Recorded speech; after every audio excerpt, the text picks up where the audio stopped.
राहुल गांधी की ये यात्रा एमपी में अलग रंग में दिखेगी। यात्रा में अब साधु संतों को भी जोड़ने की तैयारी है। राहुल गांधी महाकाल के दर्शन और नर्मदा स्नान तो करेंगे ही, लेकिन अब उनकी यात्रा में साधु संत भी दिखेंगे। तो क्या राहुल गांधी ने हिंदू कार्ड खेला है? जाहिर है राहुल गांधी बीजेपी को हिंदुत्व की पिच पर चुनौती देने की कोशिश कर रहे हैं। अहम बात यह है कि एक बार फिर उन्होंने ये चुनौती चुनावों के समय दी है।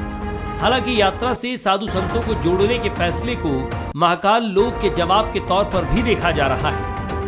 जब सोनकच्छ सनावत से जब यहाँ आएंगे, सनावत से बढ़वा, तो नर्मदा जी का प्रवाह है, वह पुल पे ही पूजा करेंगे, दर्शन करेंगे और महात्मा लोग साथ रहेंगे। राहुल की यात्रा 20 नवंबर को एमपी में एंट्री करेगी। वैसे तो इस यात्रा को गैर राजनीतिक, लेकिन राजनीतिक पंडितों की माने तो इस यात्रा के जरिए कांग्रेस चुनावी एजेंडा भी सेट कर रही है।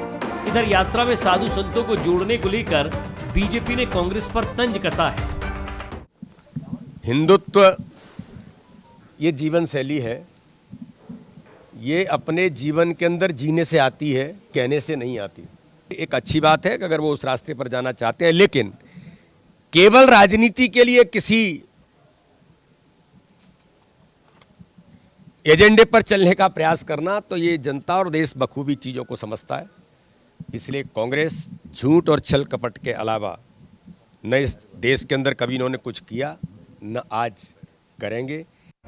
ऐसा नहीं है कि राहुल गांधी ने हिंदुत्व का कार्ड पहली बार खेला है। वो इससे पहले भी हिंदू और हिंदुत्व के बीच का अंतर समझाते हुए नजर आए थे।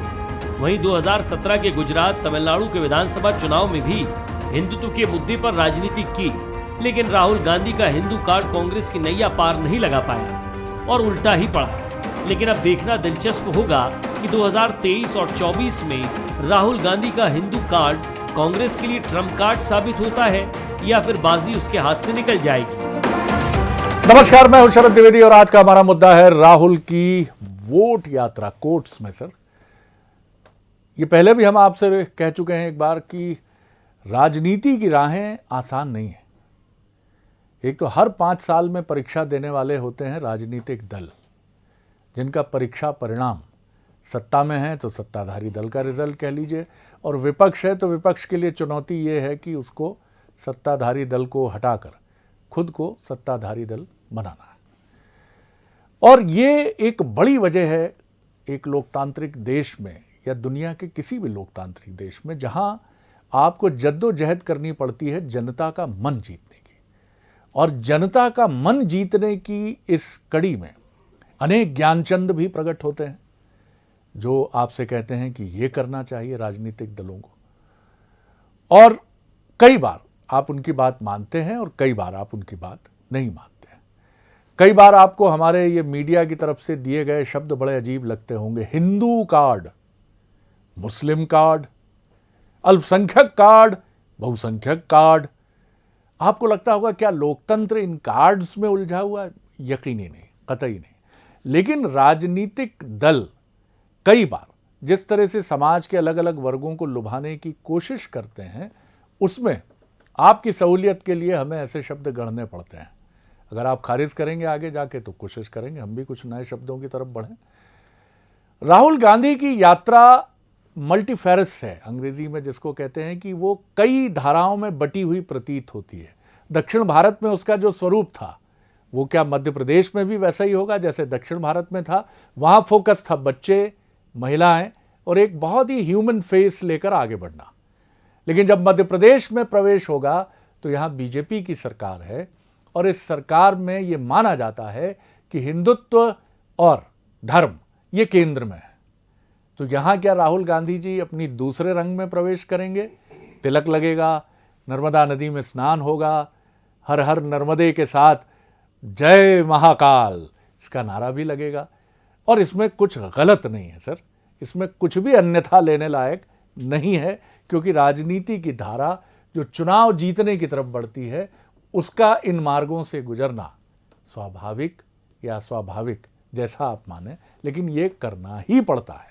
आज इसी पर बात करेंगे। पहले वो 3 सवाल जिनके इर्द गिर्द हम गोल गोल गोल घूमेंगे सर।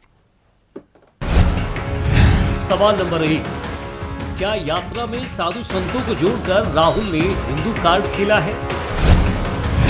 सवाल नंबर 2, क्या कांग्रेस भी हिंदू और हिंदुत्व की राह पर आगे बढ़ रही है?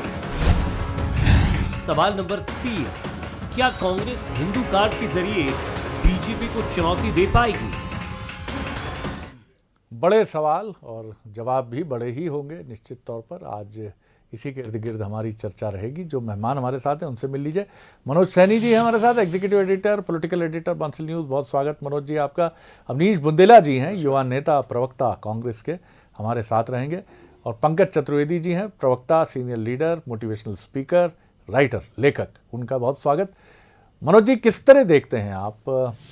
ये कहना बड़ा आसान हो जाता है, ये कार्ड, वो कार्ड, ये चलेगा, ये नहीं चलेगा। जनता ही जानती है कि वो किस राजनीतिक दल या राजनेता की शैली पर अपनी क्या प्रतिक्रिया देगी, ये तो चुनाव ही बताएगा।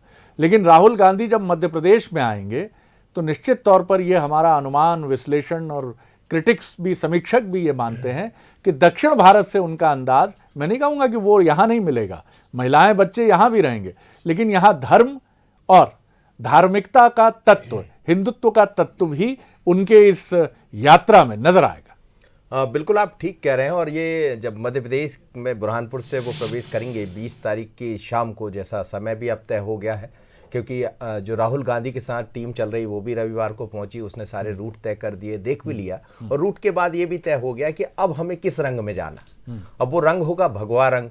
जैसे ही भगवा रंग होगा तो फिर बात साफ हिंदुत्व की चल पड़ेगी। फिर एक नया कार्ड भी आने वाला, आदिवासी कार्ड, जिन कार्डों का आप जिक्र कर रहे थे, क्योंकि वो जहां से यात्रा गुजरने वाली है उसमें जनजाति वर्ग का भी अच्छा एक रंग दिखाई देगा। तो हो सकता है कि आदिवासी जनजाति वर्ग के रंग में रंगे राहुल गांधी नजर आएंगे। लेकिन जैसे ही सनावद यानी नर्मदा के तट पर पहुंचेंगे तो ये वही नर्मदा है जहां ओमकारेश्वर में फिर भारतीय जनता पार्टी की सरकार एक नई शुरुआत करने वाली है, जब आदि शंकराचार्य जी की एक बड़ी प्रतिमा वहां स्थापित होगी। और महाकाल के बाद वो दूसरा स्थान होगा। तो उससे पहले उसी क्षेत्र में एक भगवा रंग यानी बहुत सारे साधु संत महात्मा भी नजर आने वाले। तो जाहिर सी बात है शरद जी की अब ये यात्रा भारत जोड़ो तो है, लेकिन भारत के साथ लोगों को जोड़ने की यात्रा भी है। चुनाव में कितने लोग 2023 से पहले हमारे साथ जुड़ते हैं, और इसमें भी कुछ गलत नहीं है। जब सॉफ्ट हिंदुत्व की हम बात करते हैं तो कांग्रेस को 2018 में इसका फायदा मिला था। आप याद कीजिएगा, कंप्यूटर बाबा, मिर्ची बाबा, जो अब कहीं और है, वजह दूसरी रही होंगी उसकी, लेकिन ऐसे तमाम तरह की चीज़ें दिखाई दी थी। तो मध्य प्रदेश का और बाकी जो राज्य, जिन आप दक्षिण राज्यों की बात कर रहे थे, बहुत अलग है। तो अलग अलग राज्यों में अलग अलग रंग के साथ राहुल गांधी बढ़ रहे हैं। और ये भी उसी तरह की यात्राएं हैं जैसा हम देख रहे हैं, मोदी जी आते हैं तो एक अलग रंग होता है, अमित शाह जी आते तो अलग रंग होता है। और मेरे ख्याल से कांग्रेस भी इस बात को समझ रही कि अब हमें इन रंगों के साथ, रंगों के चलते ढलना भी पड़ेगा और चलना भी पड़ेगा। जब ही रास्ता आसान होगा तो मानकर चलिएगा कि बहुत सारे कार्ड तो दिखाई देंगे, लेकिन सॉफ्ट हिंदुत्व इसमें जरूर नजर आने वाला। मुझे याद आता है 2018 के इलेक्शन के पहले इंदौर में राहुल गांधी जी का मीडिया से रूबरू होना, और उसी दौरान मीडिया की तरफ से एक सवाल आया था कि आप कैलाश मानसरोवर की यात्रा पर भी गए थे। तो उन्होंने पलट कर पूछा उस प्रश्नकर्ता से कि आप गए हैं कैलाश मानसरोवर? उन्होंने कहा मेरा तो जाना नहीं हुआ है। तो उन्होंने बड़ी, उनकी आंखें एक ध्यान में डूब सी गई और उन्होंने कहा मैं कैसे बताऊं शिव क्या है या ध्यान क्या है। तो कुछ ऐसी चीज़ें हैं जो हर राजनेता के साथ जुड़ती हैं। राहुल गांधी भी शिव भक्त माने जाते हैं, विपश्यना की ध्यान पद्धति से जुड़े हैं। और मुझे लगता है कि ये हर इंडिविजुअल का अधिकार है। और राजनीति में ज़रूर इसको नज़रिया देखने का, पंकज जी किस नज़रिए से देखते हैं ये पंकज जी हमें बताने ही वाले हैं। उसके बाद मुकम्मल जवाब के लिए मैं अवनीश जी की तरफ रुख करूंगा। जी पंकज जी बताइए। शरद जी, आपके तीनों सवाल पूछ रहा, हिंदू कार्ड, हिंदुत्व, सॉफ्ट हिंदुत्व, तो मैं सोच रहा था कि हमेशा कांग्रेस पार्टी और कांग्रेस पार्टी के नेताओं को ही हिंदू होने का कोई ना कोई ऐसा कृत्य क्यों करना पड़ता है, जहां बार बार ऐसा स्थापित होता नजर आया कि कांग्रेस पार्टी के नेता और कार्यकर्ता हिंदू हैं। उसके कारण शरद जी बहुत स्पष्ट है कि जब आपकी धारा और विचारधारा में द्वंद्व और अंतर्द्वंद होगा, जब लक्ष्य और पथ स्पष्ट नहीं होगा, तो इस प्रकार की दुविधा होती है। और शरद जी, दुविधा का एक सिद्धांत है कि यदि दुविधा है तो सुविधा नहीं मिलती, और एक लंबे समय से कांग्रेस पार्टी इसी दुविधा में है, इसलिए जनता की सेवा, जिसको कांग्रेस सत्ता कहते हैं, हम सेवा कहते हैं, उस सुविधा से वंचित है। और शरद जी, कारण बहुत स्पष्ट है कि जब भी राहुल गांधी जी या कांग्रेस का कोई नेता, और यही नेता दावा करते हैं, मैं, आप, मनोज जी, अवनीश जी कांग्रेस के हैं, तो इसलिए शायद अनुसरण करते नहीं करते हो, पर हम लोग को आपने कभी नहीं शरद जी देखा होगा कि हम लोग बताएं कि हम हिंदू हैं, सबको पता है, कोई संदेह की बात ही नहीं है। अवनीश जी भी भक्त आदमी है, तीर्थ यात्रा करते हैं, लेकिन दिखाना क्यों पड़ता है कांग्रेस के बड़े नेताओं को, इस पर विमर्श है देश में। उसका कारण शरद जी बहुत स्पष्ट है कि जब जब इस प्रकार का अपने आप को चुनावी हिंदू, इसीलिए भारतीय जनता पार्टी के हम कार्यकर्ता था शब्द को चुनावी हिंदू, जब चुनाव आया तो तब लोग सवाल पूछते हैं कि राहुल गांधी जी, आज यदि आप शिव भक्त हैं, यदि ध्यान आप बात करते हैं और आप कथित तौर पर यात्राओं पे भी जाते हैं, वो आपके व्यक्तिगत विषय हैं, लेकिन जब धर्म के विषय पर आपकी सरकार सुप्रीम कोर्ट में शपथ पत्र देती है कि राम सेतु जो है काल्पनिक है, प्रभु श्री राम काल्पनिक है, तब आपका हिंदुत्व कहां चला जाता है? जब दिग्विजय सिंह जी जैसे राजनेता, जो आपकी उसी यात्रा के प्रभारी हैं, आपके साथ साथ उस यात्रा में चल रहे हैं, वो सलमान खुर्शीद के कार्यक्रम में उस सम्मिलित होते हैं और वहां वो सहमति देते हैं उस बात पर, जहां सलमान खुर्शीद लिख रहे हैं कि जो हिंदू धर्म है वो ISIS और बोको हराम के समान है। दिग्विजय सिंह जी, सलमान खुर्शीद जी और वो तमाम राजनेता कांग्रेस पार्टी के, जो राम मंदिर निर्माण की प्रक्रिया में समय समय पर अपने अपने स्तर पर बाधा उत्पन्न करते हैं, तब राहुल गांधी जी मौन रहते हैं। तो शरद जी, ये कैसा हिंदुत्व है कि जब भी प्रभु सेवा का अवसर आए, राम नाम का, राम काज का अवसर आए, तो आप विरोध करो, एफिडेविट देकर सरकार के स्तर पर विरोध करो आप। और आज यदि आप मध्य प्रदेश में आकर त्रिपुंड लगा लें और नर्मदा मां में डुबकी लगा लें, महाकाल बाबा के दर्शन कर लें, ओमकारेश्वर चले जाएं, साधु संतों को भी एकत्रित कर लें, इन सबसे शरद जी लाभ नहीं होगा। परिपक्व लोकतंत्र है, लोग समझदार हैं और वो जानते हैं कि ये धर्म के नाम पर रंगे सियार हैं ये, और चुनाव के अवसर पर इनको याद आती है, बाकी समय ये बुराई करते हैं। चलिए इनको सनातन परंपराओं से कोई लेना देना नहीं है, इनको हिंदू धर्म से कोई लेना देना। ये समझते क्या शरद जी हिंदू धर्म के बारे में? मैं बस 2-3 सेकंड लूंगा सर जी। वसुदेव कुटुंबकम, पूरी धरा हमारा परिवार है, ये हिंदू धर्म है, और उस धरा में पेड़ पौधे, पशु पक्षी वृक्ष सब आते हैं, प्राणियों में सद्भावना हो, विश्व का कल्याण हो। हमने किसी धर्म की शरद जी बात नहीं की, इसीलिए कहते हैं सबका साथ, सबका विकास, सबका विश्वास। कांग्रेस का कल्याण होने दीजिए सर, जब पूरे विश्व की बात है तो अपने प्रतिद्वंदी से क्या बैर है? कल्याण हो ही गया सर, इन्होंने अपने कर्मों से अपना कल्याण कर लिया, बाकी बच्ची का सर राहुल, ये दूसरा कल्याण की कामना है सर, ये वो वाला कल्याण नहीं है सर, ये दूसरे कल्याण की कामना है। दोष नहीं इसमें सर जी, मेरा दोष ही नहीं सर, इनका दोष है सर। चलिए जी अवनीश जी। देखिए सर, सबसे पहले मैं शुरुआत करूंगा महाभारत में। एक बार घटोत्कच ने जब कहा कि उनकी माता शत्राणी नहीं राक्षस प्रजाति से आती हैं, तो उसको श्री कृष्ण ने उनको समझाया था, एक कोई भी व्यक्ति ना तो जन्म से क्षत्रिय होता है, ना जन्म से ब्राह्मण होता, वो उसके कर्म है जो उसको क्षत्रिय बनाते हैं, ब्राह्मण बनाते हैं, किसी अन्य जाति का बनाते हैं। तो मुझे ऐसा लगता है शरद जी, भाजपा निरंतर जो हिंदुत्व की बात कर रहे थे कि कांग्रेस को प्रूव, हमें कभी प्रूव नहीं करना पड़ता है। हम तो साफ मानते हैं कि भारत में रहने वाला हर व्यक्ति सनातनी, हर व्यक्ति हिंदू है, हमने कभी इससे गुरेज नहीं किया।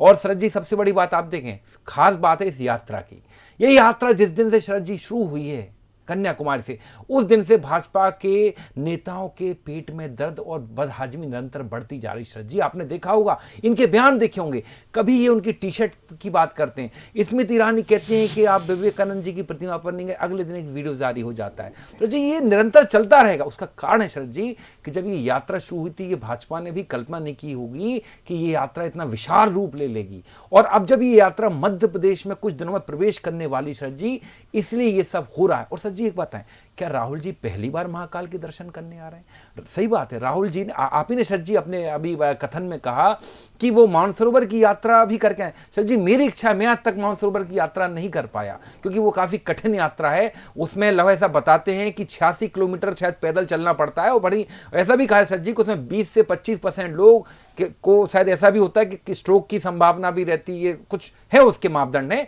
अच्छा शरद जी, पैदल वो वैष्णो देवी की यात्रा गए, पैदल बद्रीनाथ केदारनाथ गए, अमरनाथ गए। तो अब सबसे बड़ी बात राहुल जी को प्रूव करने की, कांग्रेस को प्रूव करने की आवश्यकता नहीं है हमें ना। ये हम हमेशा कहते हैं कि हम हिंदू भक्त हैं, कि हम तो साफ कहते साहब कि हम कभी धर्म को राजनीति का विषय नहीं मानते। ये आप करते हैं, आपके नेता सदैव जब जब हमारा कोई नेता अगर कहीं जाता है मंदिर, भैया कमलनाथ जी क्यों गए, राहुल जी क्यों गए, जनेऊ पहना तो ऐसा क्यों पहना, वैसा क्यों किया। तो ये सारी बातें सर जी कहीं ना कहीं आपके अंदर की कुंठा बताती हैं। हम जब भी हमारा नेता कोई मंदिर जाता है, आप किंतु परंतु कदाचित में उलझ के रह जाते। मतलब आप खुद ही हिंदू धर्म के सबसे बड़े, मैं कहूंगा, आप दुश्मन हो, क्योंकि आप निरंतर उस धर्म की धार को कमजोर कर रहे हो। अगर कोई भी व्यक्ति सर जी, अगर आज हम मान लीजिए चर्च जाएं, अगर हम मान लीजिए गुरुद्वारा जाएं, कभी पूछा जाता है, कहीं खबर बनती नहीं बनती, क्यों? क्योंकि सभी धर्म ये चाहते हैं कि कोई भी व्यक्ति हमारे यहां आए, चाहे वो हमारे धर्म का हो किसी अन्य व्यक्ति, उसका स्वागत है।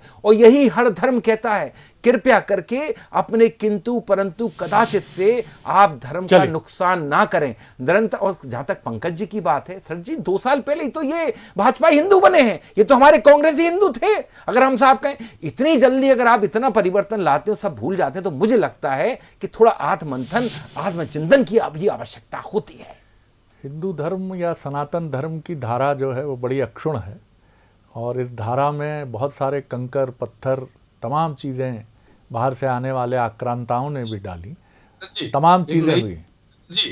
एक नई चीज पता चली कि भाजपा हिंदू अलग होता है, कांग्रेस हिंदू अलग होता है। शरद जी, आपने कहा सर, तो मुझे कहना पड़ा, मैं क्या करूं। यही आपने बात कहा कि कांग्रेसियों को हिंदुत्व प्रूव करने की आवश्यकता रहती, तो मुझे आपकी बात का विनम्रतापूर्वक जवाब देना पड़ा भाई साहब। इसलिए कहा कि यदि कांग्रेस हिंदुओं को भाजपाई, कांग्रेसी और दूसरे दलों के आधार पर पहुंचाती, यही कांग्रेस की भूल है। चलिए मैं मूल मुद्दे पर फिर लौटता हूं। मनोज जी, बड़ा प्रश्न ये है कि भारतीय जनता पार्टी का जो हिंदुत्व है, या जिसकी आप धारा की बात कर लीजिए, हिंदुत्व तो एक जीवन शैली है, सुप्रीम कोर्ट इसको कह चुका है। जब व्याख्या की बात हुई, उसने कहा इसको किसी धार्मिकता से या धर्म विशेष से जोड़कर देखने की, ऐसा इंटरप्रिटेशन है कि भाई ये तो एक जीवन शैली है जो सनातन परंपरा से जुड़ती है। अब प्रश्न ये है कि इसके पहले भी हमने देखा कि बीजेपी के साथ जो ये तत्व जुड़ता है, हिंदुत्व कह लीजिए, धर्म कह लीजिए, वो हिंदी भाषी पट्टी में स्वीकार होता है, क्योंकि वो वोट में भी बदलता है। कहने में अच्छा नहीं लगता, लेकिन लोगों को पसंद आता है, जनता को पसंद आता है। लेकिन कांग्रेस जब उस तरफ जाने की कोशिश करती है, तो अभी तक वो स्वीकार्यता, जिस तरह की एक उसको आप कहें समर्थन और वोट की स्वीकार्यता है, वहां कांग्रेस अटक जाती है। क्या कारण देखते हैं आप? देखिए, हमें लगता है कि ये नब्ज पकड़ने में भारतीय जनता पार्टी थोड़ा सा अलग है। और जब बात हिंदुत्व की होती है तो निश्चित रूप से जब राम मंदिर की चर्चा आ जाएगी, तो राम मंदिर का नाम जब जुड़ेगा तो भारतीय जनता पार्टी अपने आप को उसको जोड़ने में कामयाब हो जाएगी। क्योंकि फिर आडवाणी की वही यात्रा जहां 2 से लेकर आज जब सफ़र पूरा किया है भारतीय जनता पार्टी ने, वो उसको मानकर चलती कि ये शायद सबसे बेहतर है और इसके जरिए हम आगे आ सकते हैं। लेकिन बड़ी बात यह है कि कांग्रेस ने भी शायद अब उस नब्ज को पकड़ने में थोड़ा सा आगे बढ़ी है, और वो समझ भी रही कि जब तक हम इस तरफ नहीं जाएंगे, हम वो जो रास्ता जहाँ की हम चुनौतियाँ देख रहे हैं, आगे जाकर सरकार बनाने की बात करते हैं केंद्र में या राज्य में, तो वो आसान नहीं है। और इसीलिए आप देखिए, कमलनाथ जी भी हनुमान जी की पूजा करते हैं, वो सबको हक बनता है, वो बीजेपी के भी है, कांग्रेस के भी है। लेकिन हमें लगता है कि धीरे धीरे कर कांग्रेस उस तरफ जा रही है। आप सूरज जी देखिए कि तीसरी बार प्रधानमंत्री आ रहे हैं। यदि वो झाबुआ की धरती राजस्थान में आ रहा है, बांसवाड़ा में, लेकिन लगा तो झाबुआ से लगा है, तो फिर वो स्वतंत्रता सेनानियों को भी याद कर रहे हैं। तो बीजेपी समझ रही कि एक चीज के साथ दूसरी चीज की तरफ भी आपको बढ़ना पड़ेगा। मानगढ़ जब पहुंच रहे हैं, तो मानगढ़ भी वही है, एक तरफ आप धर्म की बात भी कर रहे हैं, लेकिन धर्म के साथ उन लोगों को भी जोड़ना है। तो ऐसा नहीं है कि राहुल गांधी की यात्रा का असर कांग्रेस के भीतर, भारतीय जनता पार्टी के भीतर नहीं, कहीं ना कहीं इसने असर दिखा दिया। लगता है मनोज जी की जो एक आक्रामक रुख भी होना चाहिए, जैसे वो एक गीत है या गजल कह लीजिए कि न बैठे ना इकरार किया, आए और चल दिए। कांग्रेस का एक जो ठहरा हुआ स्टैंड होना है, उसको लेकर कांग्रेस भी शायद झिझकती रही है कि किस तरह से वो जाए, कि दूसरे सेगमेंट में ये मैसेज ना जाए, या उसकी अब तक की जो छवि रही है, क्या इससे हट के कांग्रेस को बहुत साफ तौर पर सामने आना पड़ेगा, बहुत साफ एक अंतर मिटाना पड़ेगा। जो बीजेपी जिस तरह से खुलकर अपनी बात रखती है, चाहे वो 370 हो, चाहे वो राम मंदिर हो, चाहे समान नागरिक संहिता की यूनिफॉर्म सिविल कोड की बात हो, इन तमाम बिंदुओं पर कांग्रेस का रुख बहुत साफ, स्पष्ट और जनता को समझ में आने वाला होना चाहिए। देखिए, अब बचते बचाते चलने का समय नहीं है, क्योंकि 70% जब बात होती है तो फिर 70% की तरफ अब आपको याद करना पड़ेगा। हमें याद है 2014 से पहले के जब भी चुनाव होते थे तो 30% की बात भी होती थी और 70% की बात भी होती थी। बीजेपी 70% की बात करती थी और दूसरे दल 30% की बात करते। धीरे धीरे कर सब 70% की तरफ बढ़ चले, और उसको कांग्रेस ने ऐसा नहीं है कि नहीं समझा है, और वो समझ रही, लेकिन थोड़ी सी देरी हुई है। पर आप जब आप साउथ में जाते हैं तो रामेश्वरम को छोड़ देते हैं, आप साउथ में जाते हैं तो मीनाक्षी मंदिर जाना छोड़ देते हैं, और यही सब चीजें कहीं ना कहीं भारतीय जनता पार्टी को बोलने का मौका देती थी। तो समय के साथ नहीं चलना पड़ेगा, यदि आपको पकड़ना है तो फिर उसी तरह की एक लाइन पर चलना पड़ेगा। प्रभाव दक्षिण भारत में भले ही कम से कम हो या बिल्कुल ना हो, लेकिन उत्तर भारत में ये मुद्दे बनते हैं जहां बीजेपी का एक समर्थन वर्ग बहुत मजबूत है, और उस समर्थन वर्ग के बीच में ही बीजेपी ये मुद्दे उछालकर एक माहौल बनाने का प्रयास करती है। पंकज जी। देखिए शरद जी, हम यदि पिछले 8 सालों की बात करें 2014 से 2022 तक, तो जब जब राहुल गांधी जी ने इन 8 वर्षों की अवधि में देश में लगभग 50 चुनाव हुए, लोकसभा विधानसभा के सब राज्यों में चुनाव मिला ले, और उन 50 चुनाव में से कांग्रेस पार्टी जो है 39 चुनाव हारती है और मात्र 11 चुनाव जीतती है, यानी लगभग 80% चुनाव कांग्रेस पार्टी हारती है। और वहां भी राहुल गांधी जी ने यही टैक्टिक्स अडॉप्ट की थी, यही प्रक्रिया अपनाई थी कि चुनाव के समय हिंदू बन जाइए, जनेऊ पहन लीजिए, अपने गोत्र की बात करिए। एक अक्सर सवाल शरद जी सामाजिक दायरों में है कि फिरोज जी के पौत्र दत्तात्रेय गोत्रीय कैसे संभव हुआ, इसके ऊपर आज तक कभी उत्तर नहीं आया। फिरोज गांधी जी की कब्र आज भी शरद जी इलाहाबाद में पिछले 16 साल से इंतजार कर रही है कि राहुल गांधी जी कोई पहुंचे, कोई उनके उस पर नहीं जाता। सर, ये व्यक्तिगत विषय, मुझे लगता है आप बहुत ही भद्र और बहुत ही शालीन राजनेता हैं जी, इसको इन विषयों पर आने की मुझे लगता है आवश्यकता नहीं है। फिरोज गांधी का नाम तो आना ही है शरद जी। चलिए बात पूरी कर लें वो। जी जी, मैं सिर्फ आग्रह कर रहा हूं सर कि क्या राहुल गांधी जी के दादाजी फिरोज गांधी थे, ये गलत कह रहा हूं क्या मैं सर? ये मेरा कथन असत्य सर तो बिल्कुल मेरा सर कलम कर दीजिए सर, तत्काल प्रभाव से सर। मैं सर इस मंच पर बैठा हूं मैं, और मैं कोई भी गलत बात नहीं बोल रहा, और हम सब ये पूरा देश जानना चाहता है सर कि राहुल गांधी जी दादी की इतनी बात करते हैं सर, दादा का जिक्र क्यों नहीं सर? कि दादा का नाम फिरोज है इसलिए सर? तो जिनके मन में, मैं सर जिस दुविधा की बात कर रहा सर, कि जिनके मन में धर्म को लेकर दुविधा है, द्वंद्व है, उनको बार बार ये स्थापित करना पड़ता है कि वो कथित तौर पर हिंदू है और चुनावी हिंदू नजर आते हैं, इसीलिए जनता उनको हिंदू के रूप में स्वीकार नहीं करती। जी बोलिए जी। देखिए, फिरोज गांधी सब जानते हैं राहुल गांधी जी के दादाजी थे, और आप जिस नियत से फिरोज गांधी का नाम ले रहे हैं, आपकी वो नियत खराब है। अगर आपको अपनी नियत साफ करनी तो आप भारत के संविधान को पढ़िए पंकज जी। पहले संविधान को आप बड़े ही अध्ययन करता व्यक्ति हैं, मैं जानता हूं आपको व्यक्ति, आप कृपया करके संविधान का अध्ययन करिए कि उसको क्या कहता है। अगर मैं कहूं कि ज्योतिराव सिंधिया अपने दादाजी का नाम क्यों नहीं लेते, जो रानी लक्ष्मीबाई के हत्यारे थे, परदादा थे, कौन? सर हम फिर विषय से हट रहे हैं। मैं जस्ट एक इनके सामने लगता है व्यक्तिगत टीका टिप्पणियां, इसीलिए हम इनसे हटना चाहते हैं कि ये इनका कोई अर्थ नहीं रह जाता। तो मैं सर वही निवेदन कर रहा था कि देखिए, आप अपनी बात पूरी कर लीजिए बुंदेला जी, आप विषय पर आ जाइए कि मतलब मैं इसको सवाल इस रूप में रखता हूं कि उतना प्रभावी नहीं होता है ऐसा माना जा रहा है। देखिए, रामायण में प्रभु श्री राम ने कहा है कि राजधर्म का पालन ही सर्वश्रेष्ठ पालन है। जब तक जनता के अंतिम व्यक्ति के मन में अगर राजा के प्रति अगर एक सवाल भी है तो राजा चैन से नहीं सोच सकता। उसी कारण उन्होंने माता सीता का त्याग किया था, यह भी आपको याद होगा।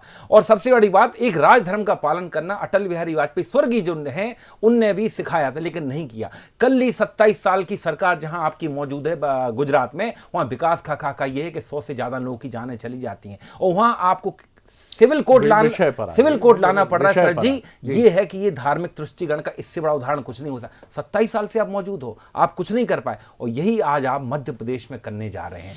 राहुल गांधी जी अगर महाकाल के दर्शन करने जा, नर्मदा जी के दर्शन करने जा रहे हैं तो आपको आपत्ति है। आप दिग्विजय सिंह जी का नाम नहीं है सर, आपत्ति नहीं है सर। ये दिग्विजय सिंह जी के बारे में बोल रहे थे। दिग्विजय सिंह जी पहले ही 3,500 किलोमीटर नर्मदा मैया की परिक्रमा कर, हेलीकॉप्टर से नहीं की जैसी शिवराज जी ने। हम तो कह रहे हैं भाजपा के नेताओं का स्वागत है, आइए सर, ये इसको आप सिर्फ वोट यात्रा से मत समझिए। हम तो आमंत्रित करते हैं पंकज जी आपको, आपके नेताओं को, आपका स्वागत है भारत जोड़ो यात्रा में। इस अभियान में जुड़िए, इस राष्ट्र यात्रा में, धर्म यात्रा में जुड़िए आप, जिससे मैंने गलत कहा क्या? राम सेतु पर एक ही राहुल गांधी जी के समय सरकार ने शपथ दिया कि राम भगवान काल्पनिक राम सेतु नहीं पंकज जी, ये भी आज आपकी जानकारी दुरुस्त कर दूं। राम सेतु के बारे में जब आपकी सरकार में जहाजरानी मंत्री शत्रुघ्न सिन्हा हुआ करते थे, उनके नेतृत्व में कहा गया था कि वहां पे सिर्फ एक पर्वतमाला है, कोई पुल नहीं है। उसको बल्कि हमने सुधारा था पंकज जी।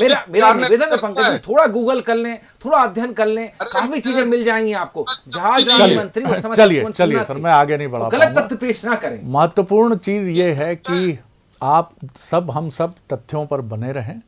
महत्वपूर्ण बात यह है कि बात सही है, 5 साला चुनाव वोट केंद्रित होते हैं, और वोट केंद्रित होने के लिए, जनता के मन तक पहुंचने के लिए कभी पास तो कभी बाईपास दोनों रास्ते राजनीतिक दल चुनते हैं, और यहाँ भी ये चुनना दोनों ही राजनीतिक दलों के लिए अपरिहार्य हो जाता है। कांग्रेस के लिए ये महत्वपूर्ण है कि उसे ध्यान रखना होगा बीजेपी के उत्कर्ष काल को, जो कि 90 से आरंभ होता है। 90 से लेकर 2022 तक के इस कालखंड में राजनीति का स्वरूप, तकनीक, बहुत सारी जनता की आकांक्षाएं, हिंदुत्व का उभार, बहुत सारी चीज़ें घटी हैं।